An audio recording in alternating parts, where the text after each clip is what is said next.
എല്ലാവർക്കും സുഖമാണെന്ന് വിശ്വസിക്കുന്നു. ഡെയിലി അപ്ഡേറ്റിലേക്ക് എല്ലാവർക്കും സ്വാഗതം. നാളെ ഡിസംബർ 20-ാം തീയതിയും തുറന്നുള്ള ദിവസങ്ങളിലും നിങ്ങൾ ശ്രദ്ധിക്കേണ്ട വളരെ പ്രധാനപ്പെട്ട കാര്യങ്ങളാണ് ഈ ഒരു വീഡിയോയിൽ വ്യക്തമാക്കുന്നത്. വീഡിയോയുടെ വിശദാംശങ്ങളിലേക്ക് ഇറക്കുന്നതിന് കൂടുതൽ ആളുകളിലേക്ക് ഇൻഫർമേഷൻ എത്താൻ ഷെയർ ചെയ്യുക, ലൈക്ക് ചെയ്യുക, ഫേസ്ബുക്കിലൂടെ കാണുന്ന ആളുകൾ ഫോളോ ചെയ്യുക. വീഡിയോയുടെ വിശദമായ വിവരങ്ങളിലേക്ക് വരാം. സംസ്ഥാനത്ത് സാമൂഹ്യ സുരക്ഷാ ക്ഷേമ പെൻഷൻ ഡിസംബർ 15 മുതൽ വിതരണം ആരംഭിച്ചതാണ്. ബാങ്ക് അക്കൗണ്ടുകളിലേക്ക് ഭൂരിഭാഗം ആളുകൾക്കും ഇതിനകം എത്തിയിട്ടുണ്ട്. കയ്യിലും വിതരണം സജീവമായിട്ടുണ്ട്. 25-ന് മുമ്പ് എല്ലാവർക്കും പെൻഷൻ കയ്യിലും വിതരണം പൂർത്തീകരിക്കും. അതേസമയം കേന്ദ്രവിഹിതം കുറവുള്ള ആളുകൾക്ക് 500, 200, 300 കുറവുള്ള ആളുകൾക്ക് അത് കഴിച്ചുള്ള 1500, 1800, 1700 എന്നിങ്ങനെയാണ് ലഭിച്ചിട്ടുള്ളത്. ബാക്കിയുള്ള തുക കൂടി ഉടനെ എത്തിച്ചേരുന്നതാണ്. ആ തുക ലഭിച്ചു കഴിഞ്ഞാൽ അതൊന്ന് കമന്റ് ആയിട്ട് അറിയിക്കാൻ മറക്കരുത്. അപ്പോൾ ആ ഒരു തുകക്ക് വേണ്ടിയിട്ടുള്ള തുക കൂടി സർക്കാർ മുൻകൂറായിട്ട് അനുവദിച്ചിട്ടുണ്ട്. 1045 കോടി രൂപയാണ് പെൻഷൻ വിതരണത്തിന് വേണ്ടി അനുവദിച്ചിരുന്നത്. ഇതിൽ 26 കോടിയോളം രൂപ കേന്ദ്ര വിഹിതം ലഭിക്കുന്നതിന് മുൻകൂറായിട്ട് അനുവദിച്ച തുകയാണ്. ഇതിൽ ഇനി പറയാനുള്ളത്, പെൻഷൻ മുടങ്ങിയിട്ടുള്ള ആളുകൾ, മസ്റ്ററിംഗ് ചെയ്യാത്തതുകൊണ്ട് പെൻഷൻ മുടങ്ങിയിട്ടുള്ള ആളുകൾ പരമാവധി ഇനിയുള്ള അവസരങ്ങൾ ഉപയോഗപ്പെടുത്തിക്കൊണ്ട് മസ്റ്ററിംഗ് ചെയ്യുക. എല്ലാ മാസവും 20-ാം തീയതി വരെയാണ് അക്ഷയ കേന്ദ്രങ്ങളിലൂടെ മസ്റ്ററിംഗ് ചെയ്യാൻ കഴിയുക. അപ്പൊ ഈ മാസത്തെ അവസരം നാളെ അവസാനിക്കും. അത് കഴിഞ്ഞാൽ അടുത്ത 1-ാം തീയതി മുതൽ 20-ാം തീയതി വരെ ചെയ്യാവുന്നതാണ്. ഇപ്പോൾ വരുന്ന ഏറ്റവും പ്രധാനപ്പെട്ട കാര്യം പെൻഷൻ വർധനവാണ്. പെൻഷൻ വർധനവ് കഴിഞ്ഞിട്ട് ഇപ്പോൾ 2 മാസത്തിലേക്ക് കടക്കുന്നുള്ളൂ. അടുത്ത 2 മാസം കൂടി കഴിയുമ്പോൾ പെൻഷൻ വർധനവ് ഇനിയും ഉണ്ടാകും എന്നുള്ളതാണ് വിവരം. അതായത് നമ്മുടെ ഈ ഒരു സർക്കാർ ഭരണത്തിൽ കയറിയപ്പോൾ പറഞ്ഞിട്ടുള്ള ഒരു കാര്യമാണ്, പെൻഷനിൽ 900 രൂപയുടെ വർധനവ് വരുത്തിക്കൊണ്ട് 5 വർഷം കൊണ്ട് രണ്ടാം പിണറായി സർക്കാർ 5 വർഷം പൂർത്തിയാക്കുന്നതിന് മുമ്പ് 2500-ലേക്ക് എത്തിക്കും എന്ന്. അതിൽ ആദ്യത്തെ വർധനവ് പഞ്ചായത്ത് ഇലക്ഷന് മുമ്പാണ് ഉണ്ടായത്. ഇനി നമുക്ക് വരാൻ പോകുന്നത് നിയമസഭാ തെരഞ്ഞെടുപ്പാണ്.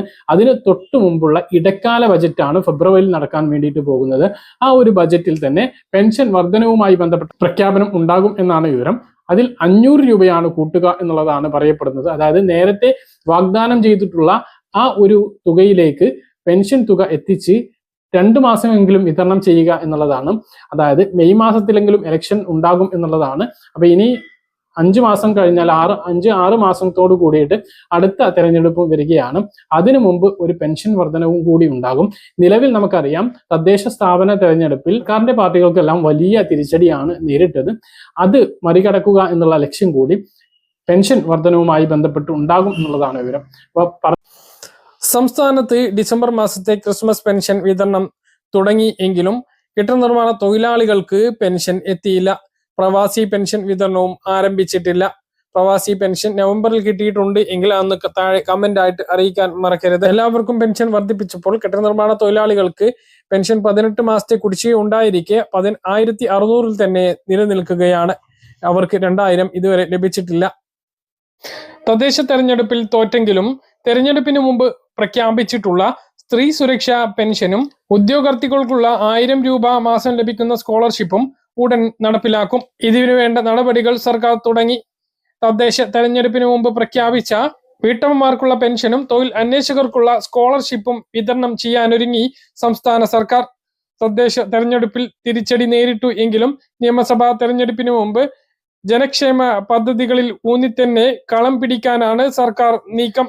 സാമൂഹികക്ഷേമ പെൻഷനുകളുടെ മാതൃകയിൽ പ്രഖ്യാപിച്ച പുതിയ പെൻഷൻ പദ്ധതിയാണ് സ്ത്രീ സുരക്ഷാ പെൻഷൻ. ഇത് പ്രകാരം അർഹരായ സ്ത്രീകൾക്ക് മാസം 1000 രൂപ വീതം ലഭിക്കും. മറ്റ് ക്ഷേമ പദ്ധതികളിൽ ഉൾപ്പെടാതെ 35 മുതൽ 60 വയസ്സിന് ഇടയിൽ പ്രായമുള്ളവർക്കാണ് പദ്ധതി പ്രകാരം 1000 രൂപ പ്രഖ്യാപിച്ചിട്ടുള്ളത്. മുൻഗണനാ വിഭാഗം റേഷൻ കാർഡുകളായ മഞ്ഞ, പിങ്ക് റേഷൻ കാർഡിൽ ഉൾപ്പെട്ടവരായിരിക്കണം അപേക്ഷിക്കുന്ന സ്ത്രീകൾ. നിലവിൽ അർഹരായിട്ടുള്ള നീല, വെള്ള റേഷൻ കാർഡുള്ളവർക്ക് മുൻഗണനാ വിഭാഗമായ മഞ്ഞ, പിങ്കിലേക്ക് ഉൾപ്പെടാൻ ഓൺലൈൻ അപേക്ഷ ഇപ്പോൾ തുടരുകയാണ്. അതുകൊണ്ട് തന്നെ അർഹരായിട്ടുള്ള നീല, വെള്ള റേഷൻ കാർഡുള്ളവർക്ക് പിങ്ക് റേഷൻ കാർഡിലേക്ക് മാറിയും ഈ പദ്ധതിയിലേക്ക് അപേക്ഷിക്കാൻ സാധിക്കും. സ്ത്രീകൾക്ക് പുറമെ ട്രാൻസ്ജെൻഡർ വനിതകൾക്കും അപേക്ഷിക്കാം. സ്വകാര്യ സ്ഥാപനങ്ങളിലെ ജോലി ഈ പെൻഷൻ കിട്ടാനുള്ള അയോഗ്യതയല്ല. എന്നാൽ വിധവാ പെൻഷൻ, അവിവാഹിത പെൻഷൻ, വികലാംഗ പെൻഷൻ പോലുള്ള സാമൂഹ്യക്ഷേമ പെൻഷനുകൾ, വിവിധ സർക്കാർ പെൻഷനുകൾ, കുടുംബ പെൻഷൻ, ക്ഷേമനിധി ബോർഡ് കുടുംബ പെൻഷനുകൾ, EPF പെൻഷൻ മുതലായവയിൽ ആനുകൂല്യം കൈപ്പറ്റുന്നവർക്ക് ഈ പെൻഷൻ ലഭിക്കില്ല. ഗുണഭോക്താവിന് 60 വയസ്സ് തികഞ്ഞാൽ പദ്ധതിയിൽ നിന്നും പുറത്താകും. സംസ്ഥാനത്തിൽ നിന്ന് താമസം മാറിയാലും കേന്ദ്ര സംസ്ഥാന സർക്കാർ സർവീസ്, കേന്ദ്ര സംസ്ഥാന സർക്കാർ സ്ഥാപനങ്ങളിൽ, സർവകലാശാലകളിൽ, മറ്റു സ്വയംഭരണ ഗ്രാന്റിനേറ്റ് സ്ഥാപനങ്ങൾ എന്നിവയിൽ സ്ഥിരമായോ കരാർ അടിസ്ഥാനത്തിലോ നിയമനം ലഭിച്ചാലും പെൻഷൻ അർഹത ഇല്ലാതെയാകും. റേഷൻ കാർഡ് നീല വെള്ള റേഷൻ കാർഡിലേക്ക് തരം മാറ്റിയാലും ലഭിക്കുന്ന ഈ 1000 രൂപ പിന്നീട് ലഭിക്കാതെയാകും. മാത്രമല്ല, ഗുണഭോക്താവ് 1 മാസത്തിലേറെ റിമാൻഡിലോ ജയിലിലോ ആവുകയാണ് എങ്കിലും പെൻഷൻ കിട്ടില്ല. ഗുണഭോക്താക്കൾ തങ്ങളുടെ തദ്ദേശ സ്ഥാപന സെക്രട്ടറിക്കാണ് അപേക്ഷ നൽകേണ്ടത്. നിലവിലെ അവസ്ഥയിൽ പുതിയ ഭരണസമിതി അധികാരം ഏൽക്കുന്നതിനാൽ 1 മാസത്തോളം നേരിട്ട് അപേക്ഷ സ്വീകരിക്കാൻ സാധ്യതയില്ല. പ്രായം തെളിയിക്കുന്നതിന് ആവശ്യമായ രേഖ സമർപ്പിക്കണം. ഇവയൊന്നും ഇല്ലെങ്കിൽ ഡോക്ടറുടെ സർട്ടിഫിക്കറ്റ് നൽകാം. പരിശോധനയ്ക്ക് ശേഷം അന്തിമ പട്ടികയിൽ ഉൾപ്പെട്ടാൽ ബാങ്ക് അക്കൗണ്ടിലൂടെയാണ് 1000 രൂപ പെൻഷൻ ലഭിക്കുക. പദ്ധതിക്ക് അപേക്ഷിക്കാൻ ഓൺലൈൻ സംവിധാനം വരും എന്നാണ് ഇപ്പോൾ നമുക്ക് ലഭിക്കുന്ന വിവരങ്ങൾ. പെൻഷൻ ലഭിച്ചു തുടങ്ങിയാൽ ഗുണഭോക്താവ് എല്ലാ വർഷവും ആധാർ അധിഷ്ഠിത ബയോമെട്രിക് സംവിധാനത്തിലൂടെ മസ്റ്ററിംഗ് നടത്തണം. നിലവിലെ ക്ഷേമ പെൻഷൻ മസ്റ്ററിംഗ് പോലെ തന്നെയായിരിക്കും ഇതിന്റെ മസ്റ്ററിംഗ് നടക്കുക. അനർഹമായി ആനുകൂല്യം കൈപ്പറ്റി എന്ന് കണ്ടെത്തിയാൽ 18% പലിശ അടക്കം വാങ്ങിയ തുക തിരിച്ച് ഈടാക്കുന്നതാണ്. ഗുണഭോക്താവ് മരിച്ചാൽ അവകാശിക്ക് പെൻഷൻ ലഭിക്കില്ല. പദ്ധതി മാനദണ്ഡങ്ങളുടെ പരിധിയിൽ ഉൾപ്പെടുന്നുണ്ട് എന്ന് കാണിച്ച സ്വയം സാക്ഷ്യപ്പെടുത്തിയ സത്യപ്രസ്താവന ഗുണഭോക്താവും സെക്രട്ടറിക്ക് കൈമാറണം. ഇത് മാത്രമല്ല, സമാനമായി പ്രഖ്യാപിച്ചിട്ടുള്ള തൊഴിൽ അന്വേഷകർക്കുള്ള 1000 രൂപ പ്രൊജില പദ്ധതിയും ഉടൻ നടപ്പിലാക്കും. നൈപുണ്യ പരിശീലനത്തിൽ പങ്കെടുക്കുന്നവർക്കും മത്സര പരീക്ഷകൾക്ക് തയ്യാറെടുക്കുന്നവർക്കും പദ്ധതി പ്രകാരം 1 വർഷത്തേക്ക് എല്ലാ മാസവും 1000 രൂപ വീതം ലഭിക്കുന്നതാണ്. എംപ്ലോയ്മെന്റ് ഡയറക്ടറേറ്റ് വഴിയാണ് ഈ പദ്ധതി നടപ്പിലാക്കുക. +2 VHSC ITI ഡിപ്ലോമ ഡിഗ്രി കോഴ്സുകൾ പഠിക്കുന്നവർക്ക് അപേക്ഷിക്കാം. ജോലിക്കോ മത്സര പരീക്ഷകൾക്കോ തയ്യാറെടുക്കുന്നവർക്കും ഈ പദ്ധതി പ്രകാരമുള്ള ആനുകൂല്യത്തിന് അപേക്ഷിക്കാവുന്നതാണ്. അപേക്ഷയുടെ പ്രായം 18 മുതൽ 30 വയസ്സിനും ഇടയിലായിരിക്കണം. സംസ്ഥാനത്ത് താമസക്കാരായ കുടുംബങ്ങളിൽ വാർഷിക വരുമാനം 1 ലക്ഷം രൂപയ്ക്ക് താഴെ ഉള്ള എല്ലാ വിദ്യാർത്ഥികൾക്കും ഈ ഒരു ആനുകൂല്യം ലഭിക്കുന്നതാണ്. അതേസമയം സംസ്ഥാനത്തിനുള്ള കടമെടുപ്പ് പരിധി കേന്ദ്രം വീണ്ടും വെട്ടിക്കുറച്ചു എന്നും ഇതോടെ ക്ഷേമ പെൻഷൻ ഉൾപ്പെടെയുള്ള ആനുകൂല്യങ്ങളുടെ വിതരണം വീണ്ടും പ്രതിസന്ധിയിലാകും എന്നും ധനമന്ത്രി KN ബാലഗോപാൽ വ്യക്തമാക്കി. സംസ്ഥാനത്ത് SIR ആകെ വോട്ടർമാരുടെ 81% അപേക്ഷകൾ ഇനിയും തിരിച്ചു കിട്ടാനുണ്ട് എന്ന് മുഖ്യ തെരഞ്ഞെടുപ്പ് ഓഫീസർ വ്യക്തമാക്കി. എന്യൂമറേഷൻ ഫോമിന്റെ ഡിജിറ്റലൈസേഷൻ 100% പൂർത്തിയായി എന്നും അദ്ദേഹം വാർത്താ സമ്മേളനത്തിൽ വ്യക്തമാക്കി. അപേക്ഷ നൽകിയവരുടെ പേര് ഉൾപ്പെടുത്തി 23-ന് കരട് വോട്ടർ പട്ടിക പ്രസിദ്ധീകരിക്കും. തിരിച്ച് കിട്ടാത്ത അപേക്ഷകരുടെ പട്ടികയും 23-ന് തന്നെ പ്രസിദ്ധീകരിക്കും. അന്നു മുതൽ 2 മാസം പരാതി ബോധിപ്പിക്കാൻ അവസരമുണ്ടാകും. 2.92 ലക്ഷം പേർ പുതിയ വോട്ടർമാരായി അപേക്ഷ നൽകിയിട്ടുണ്ട്. കരട് വോട്ടർ പട്ടിക പ്രസിദ്ധീകരിച്ച ശേഷം വീണ്ടും വോട്ടർ പട്ടികയിൽ പേര് ചേർക്കാൻ പ്രത്യേക അവസരമൊരുക്കും. 24.8 ലക്ഷം പേരുടെ അപേക്ഷകൾ ലഭിച്ചിട്ടില്ല എന്നും അദ്ദേഹം കൂട്ടിച്ചേർത്തു.